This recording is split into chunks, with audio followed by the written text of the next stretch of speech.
بسم اللہ الرحمن الرحیم۔ السلام علیکم۔ ٹھوکر۔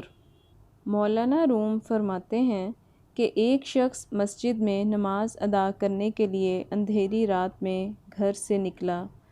اندھیرے کی وجہ سے ٹھوکر لگی اور وہ منہ کے بل کیچڑ میں گر گیا۔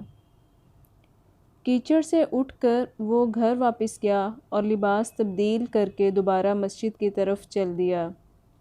ابھی چند قدم ہی چلا تھا کہ دوبارہ ٹھوکر لگی اور وہ پھر سے کیچڑ میں گر گیا۔ کیچڑ سے اٹھ کر وہ ایک بار پھر گھر واپس گیا اور لباس تبدیل کر کے مسجد جانے کے لیے دوبارہ گھر سے نکل آیا۔ اپنے گھر کے دروازے پر اسے ایک شخص ملا جو اپنے ہاتھ میں ایک روشن چراغ تھامے ہوئے تھا۔ چراغ والا شخص چپ چاپ نمازی کے آگے آگے مسجد کی طرف چل دیا۔ اس بار چراغ کی روشنی میں نمازی کو مسجد تک پہنچنے میں کسی دشواری کا سامنا نہ کرنا پڑا اور وہ بخیریت مسجد تک پہنچ گیا۔ مسجد کے دروازے پر پہنچ کر چراغ والا شخص رک گیا۔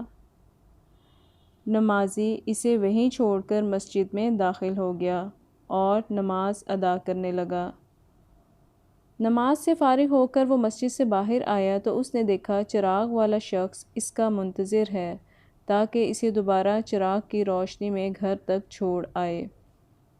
جب نمازی گھر پہنچ گیا تو نمازی نے اس اجنبی سے پوچھا، آپ کون ہیں؟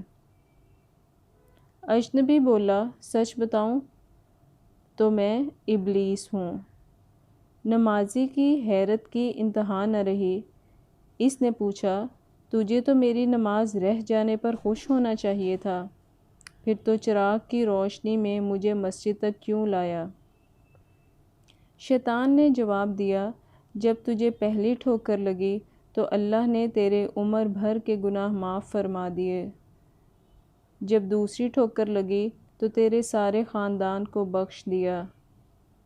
مجھے فکر ہوئی کہ اب اگر تو ٹھوکر کھا کر گرا تو کہیں اللہ تیرے سارے گاؤں کی مغفرت نہ فرما دے۔ اس لیے چراغ لے کر آیا ہوں کہ تو بغیر گرے مسجد تک پہنچ جائے۔ اللہ تعالی ہمیں بھی اپنی نمازوں کی حفاظت کرنے والا بنائے، آمین۔ امید ہے آپ کو آج کی یہ ویڈیو اچھی لگی ہوگی۔